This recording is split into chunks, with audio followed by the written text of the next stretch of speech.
किती सुंदर आहे.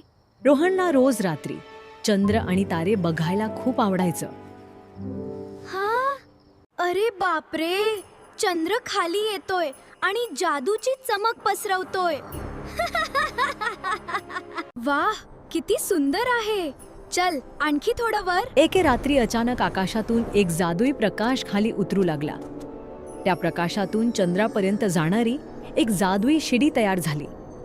रोहन थेट चंद्रावरच्या एका सुंदर गावात पोहोचला.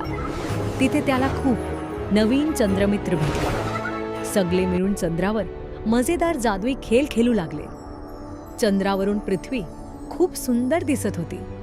सकाळी रोहन जागा झाला, पण त्याला अजूनही चंद्रावरच्या गावाची आठवण येत होती.